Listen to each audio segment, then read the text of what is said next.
believe that most of it goes back to thousands of years. But on the whole, as each generation passed, there's different theories, and they do change the Bible every time they print it. No. What do you base that on? Why? Interpretation. I believe that everybody has to have put some of their opinion in it when it was interpreted. I don't believe so because there's a lot of different versions that are written, so it's hard to say probably which one is the true first version. Because every religion itself is written in different versions. I think that the language that was written has been changed, altered, edited over the years, so that there would be differences. I just think over the time, over the years, it'd be changed just like anything else would be changed, like playing telephone. It's all interpreted. And being that it wasn't written in English, I'm sure, I would only think that it would be translated basically to suit how people want it to be. I think it could be different because there's many changes that will be made that people cannot understand, and different changes that it will go through over time, that when things change, when the word passes, they pass differently from time to time. Well, if I tell you a story today and you tell that story to someone else, and then that person tells it to someone else, and it goes and transcends hundreds and thousands of years, the story isn't the same at the end. It doesn't equal the same story that was originated, does it now? Really, I'm not sure because, I wasn't born back then, so unless it's some kind of evidence or, then it probably is, it probably isn't, it could be changed around all the time. I think some of it's the same, but then again, I think some of it's changed by man over time. I want to start by contexting the whole set of arguments. If you're talking to a young person today, say in a high school or a university, and you make a statement that Jesus Christ is the truth, or the Bible is the truth, or Christianity is the truth, here's a phrase you'll hear. Well, truth changes all the time. Oh, I hear that constantly. Truth changes all the time. And so I'll respond and say, really? Give me an example. The number one example I hear, straight across, whether high school or university, is, people used to believe that the earth was flat, now they believe it's round. I said, that's an example that truth changes? Well, yes. I said, let me ask you two questions. When everybody thought the earth was flat, was it really round? And I've not had one person this day not say, yes, it was. Second question. When everybody came to believe the earth was round, had it always been round? Well, yes. Well, then wait a minute. Truth didn't change. Your perspective of truth changed. The truth remained the same. The earth was round. Our perspective changed. And then I'll throw this out. What caused people to change their perspective from the earth being flat to the earth being round? And it's interesting, in almost every single focus group with university or high school students, they'll say something like this. Well, the evidence or testimony, experience. I say, that's right. Testimony, experience. Is when people would leave on the ships, the mothers, the wives, the children, the brothers, sisters, the family would go down to say goodbye to them. Why?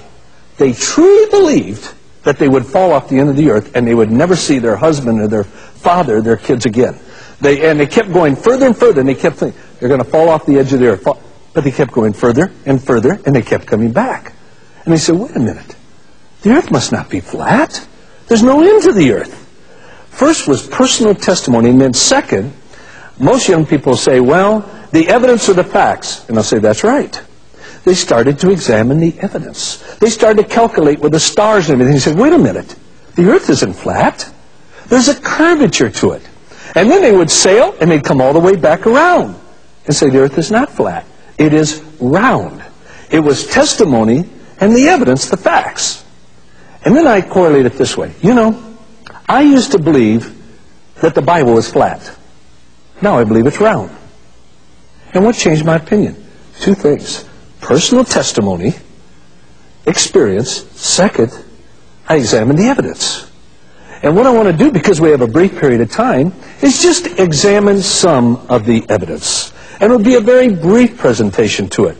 But in the book that just came out, I've spent the last 4.5 years totally rewriting, updating with the evidence and everything, the old 2 volumes of Evidence that Demands a Verdict into the new Evidence that Demands a Verdict. And everything that I share is completely documented there. Now, in the evidence, whenever you examine any book of history, doesn't matter if it's the Bible, whatever, any book of antiquity, to determine if it's historically accurate, authentic, if it has integrity to it, if it's accurate, you apply an historiography. And a part of any good historiography, the principles in interpreting history, of studying history, in any good historiography is what's called the bibliographical test.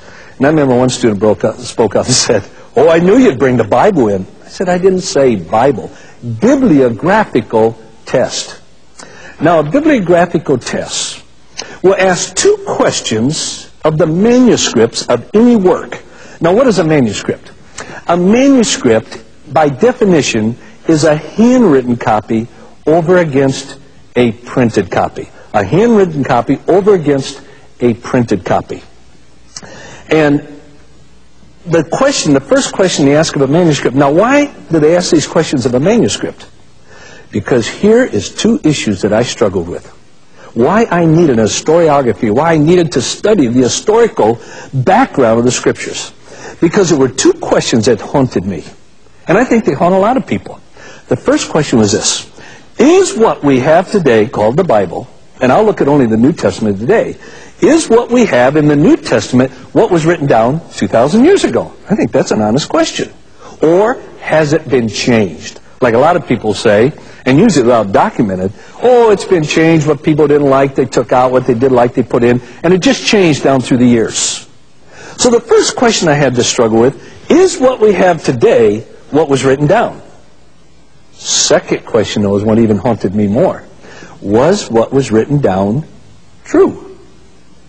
Was what was written down true? Because if what was written down wasn't true, I could care less that what we have today is what was written down. And so there were 2 questions that haunted me before I ever became a Christian.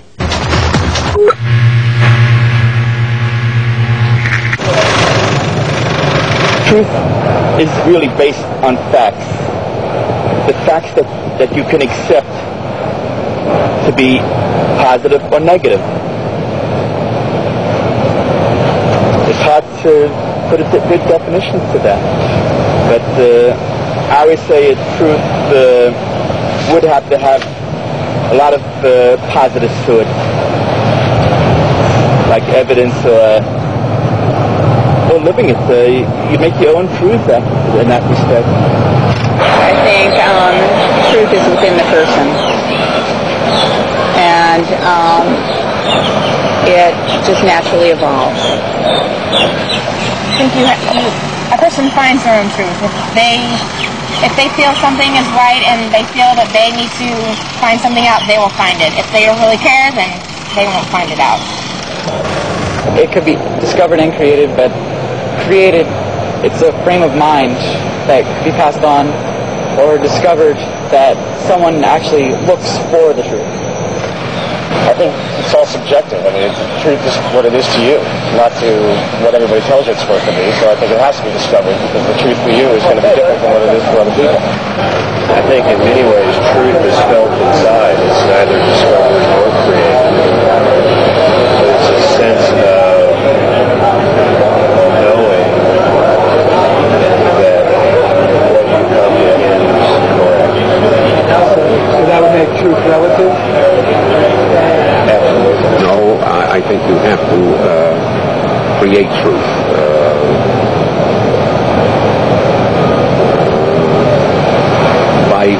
By proving with facts that something does exist. And those facts have to be solid.